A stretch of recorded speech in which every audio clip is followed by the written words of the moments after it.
This channel does not promote any violent, harmful, or illegal activities. All content provided by this channel is meant for an education purpose only.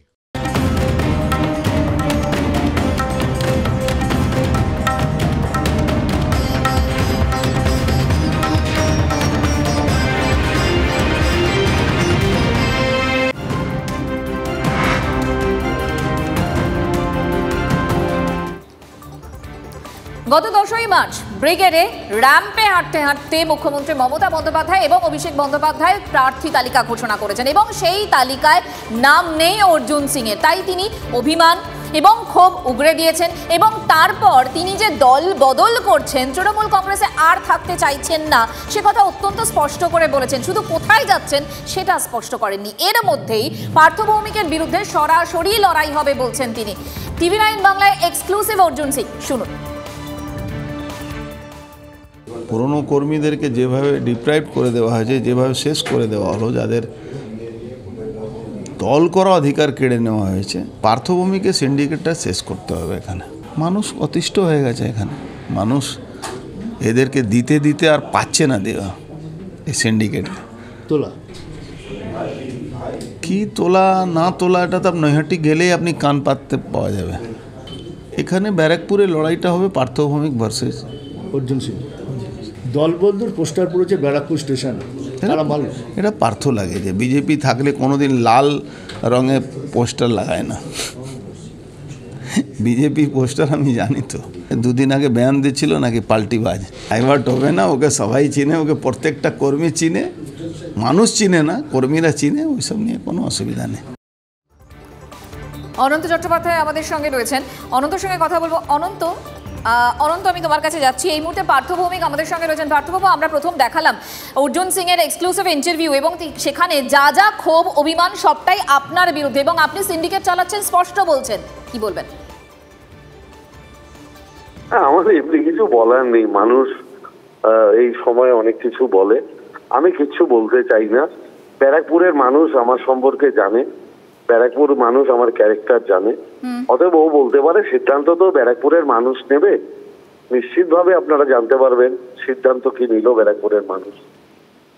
পার্থবাবু, হঠাৎ কি হলো? অর্জুনবাবু তো বলছিলেন যে দল যা বলবে সেইভাবেই কাজ করব, আপনার হয়েও প্রচারে বেরোবেন তিনি বলছিলেন। হঠাৎ কি এমন হলো যে তিনি বেঁকে বসলেন? আমি বলতে পারবো না। আমি তো যেহেতু দিদির ছবি সরিয়ে দিয়েছে, সেই জন্য আমার ওর বাড়িতে চা খাওয়া যেতে যাওয়ার কথা ছিল, আমি যেতে পারলাম না। কারণ দিদির ছবি যা সরিয়ে দেবে সেখানে তো আমার যাওয়াটা শোভনীয় নয়, সেই জন্য আমি যেতে পারলাম না। বন্ধু, আমার বন্ধু অর্জুন সিং কি করতে চাইছে আমি তো বুঝতে পারছি না, তবে যাই করবে তাকে আমি স্বাগত জানাচ্ছি। পার্থবাবু, অর্জুন সিং কি ব্যারাকপুরে ফ্যাক্টর হবে তৃণমূল কংগ্রেসের জন্য? আমি তো বললাম উনি যাই করবে তাকে আমি মনে প্রাণে স্বাগত জানাচ্ছি। ফ্যাক্টর হবে কিনা খুব একটা স্পষ্ট হলো না। আমি তো বললাম মনে প্রাণে স্বাগত জানাচ্ছি। ধন্যবাদ পার্থবাবু আমাদের সঙ্গে কথা বলার জন্য। অনন্ত চট্টোপাধ্যায় আমাদের সঙ্গে রয়েছেন। অনন্ত, তোমার সাথে অর্জুন সিং এর কথা হয়েছিল। অর্জুন সিং বলছেন অনেকগুলো ফ্যাক্টরের কথা বলছেন, পার্থ ভৌমিকের কথা বলছেন, তার ক্ষোভের কথা বলছেন, টিকিট পাননি, অনেক কিছুই বলছেন। কিন্তু তিনি ফাইনালি কি করবেন? বিজেপিতে যাচ্ছেন, আজকে আবার ব্যারাকপুর স্টেশনেও তো পোস্টার পড়েছে। তিনি করছেনটা কি, করবেনটা কি?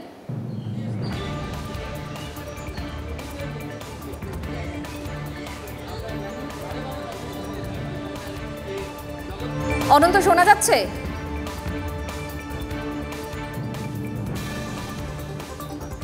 যেরকম বলছিলে মঞ্জিরা তুমি, অর্জুন সিং এর বিজেপিতে ফেরার একটা যে জল্পনা চলছে, আর তার মধ্যে ব্যারাকপুরে এবার পোস্টার পড়েছে। ব্যারাকপুর স্টেশন চত্বরে পোস্টার পড়েছে। কোনো পোস্টারে লেখা রয়েছে বিজেপিতে পাল্টিবাজ চাই না, কোথাও আবার লেখা রয়েছে বিজেপিতে দল বদলুর কোনো স্থান নেই। মানে তিনি ফিরতে চাইলেও বিজেপি তাকে ফেরাবে কিনা তাই নিয়েও একটা প্রশ্ন উঠছে। কারণ যে ধরনের পোস্টার পড়েছে তাতে এটা বোঝা যাচ্ছে বিজেপির একাংশ হয়তো অর্জুন সিং এর বিজেপিতে ফেরা নিয়ে দ্বিমত পোষণ করছে।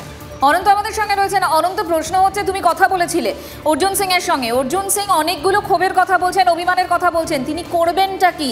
বিজেপিতেই যাচ্ছেন নাকি অন্য কিছু ভাবছেন সেটা স্পষ্ট হলো? দেখো, বিজেপিতে যাচ্ছেন সরাসরি সেটা গতকালই অনেকটা স্পষ্ট হয়ে গেছে। কারণ মমতা বন্দ্যোপাধ্যায় ছবি মাথার ওপর থেকে সরিয়ে নিয়ে সেখানে নরেন্দ্র মোদীর ছবি দেওয়া মানেই তিনি যে নরেন্দ্র মোদীর পথেই অর্থাৎ বিজেপির পথেই হাঁটছেন, এটা স্পষ্ট। তবে শুধু সময়ের অপেক্ষা, অর্জুন সিং বিজেপিতে যাবে কি না যাবে, শুধু কাউন্টডাউন শুরু। কিসের অপেক্ষা করছেন অনন্ত অর্জুন সিং? যেমন সিএ নিয়ে আরেকবার যদি বলো। সময়ের অপেক্ষা তুমি বলছো, হ্যালো? কোন সময় কিসের অপেক্ষা করছেন অর্জুন সিং? দেখো, অর্জুন সিং এক মুহূর্তে যে খালি সময়ের অপেক্ষা, হয়তো আজ নালে কালকের মধ্যে, অর্থাৎ 48 ঘন্টার মধ্যে পুরোটাই, আমি হয়তো বেশি বললাম টাইমটা, এরও কম সময়ের মধ্যে নিশ্চিত হয়ে যাবে তিনি বিজেপিতে পা রাখলেন। শুধু এখন সময়ের অপেক্ষা। যদিও আজকে প্রার্থী তালিকা প্রকাশ রয়েছে বিজেপির তরফ থেকে, আমরা যেটা জানতে পারছি যে আজকে বিজেপির প্রার্থী তালিকা প্রকাশ রয়েছে, সেখানে সাংসদ অর্জুন সিংয়ের নাম থাকতে পারে, এমনটাই বিজেপির সূত্রে খবর। সেই খবর সেটা দেখেই তিনি নজর থাকবে অনন্ত আমাদের সঙ্গে থাকবে।